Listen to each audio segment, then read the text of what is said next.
Some of you may be wondering, how do I work with people? Recently, I filmed an enactment of a group therapy session. I wanted to show that to you because it'll give you some sense of how I work as a therapist. In this group therapy segment, you're going to see me working with Dan. He's struggling with an issue that a lot of men struggle with, both in recovery and in therapy in general. And that's letting themselves ask for help, opening themselves up to trusting somebody else, to letting somebody else in their life in this very personal way. So you're going to see me working with Dan and trying to help him become more open. Dan, I wanted to talk to you about something. Over the last couple weeks, I've noticed that you've had a real hard time about letting people help you here. And I think that's relating to a big issue in your life. So I wanted to invite you today to talk more about that, if you're willing to, only if you're willing to. All right, I'll give it a shot. The thing is, I moved out of, my folks' place when I was 15. I've pretty much had to take care of myself the entire time. And, it's not easy because it's like when you've been as self-reliant as I have, as long as I have, it becomes a part of you.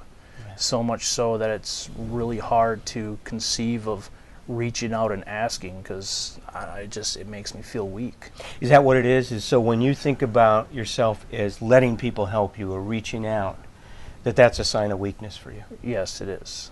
Because I've gone so long without that it's just... it's like I feel weak and I feel afraid whenever when I have to try to ask someone to help. So I tend to try to avoid that as much as possible. No, I can tell that, man. Listen, I've seen that. Trust me. But yeah, it's interesting because now there was another part of you that you mentioned. So not only do you feel weak, but there's a part of you that's afraid. Yeah, very much. What's so. that fear about? Can you pinpoint that in some way? Well, I guess it all comes down to is I feel that if I get too used to relying on people, that if I ever have to go back to being more self-reliant, that I'm going to fail. Wow, interesting.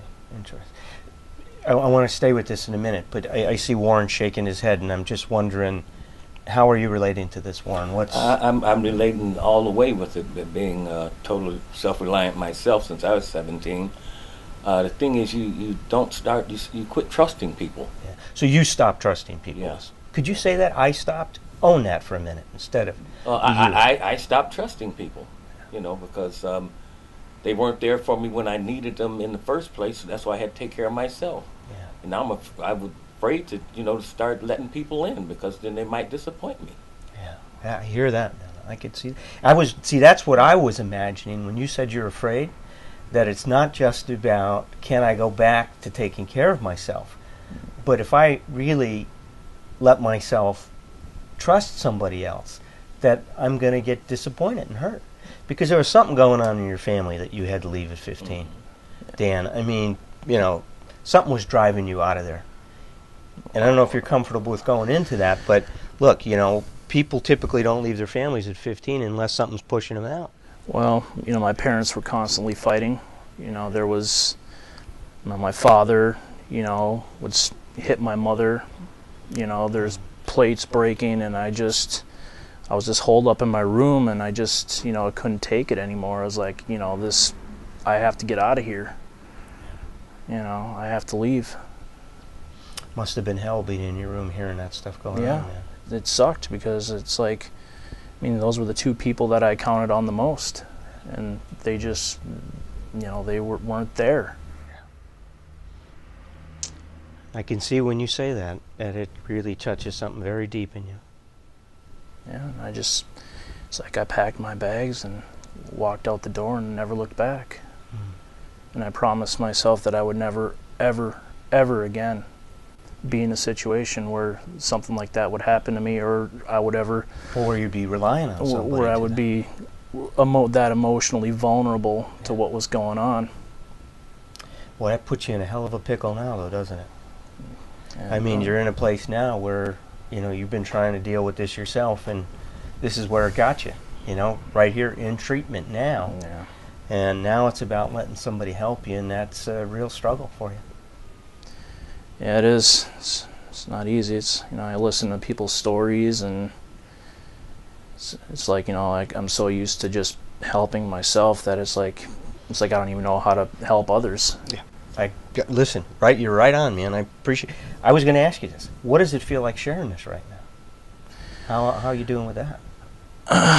Actually, it's a little bit scary, but at the same time, it feels like there's a sense of release. That it's like I've bottled this up for so long that just to get it out there, it feels like a weight has been lifted.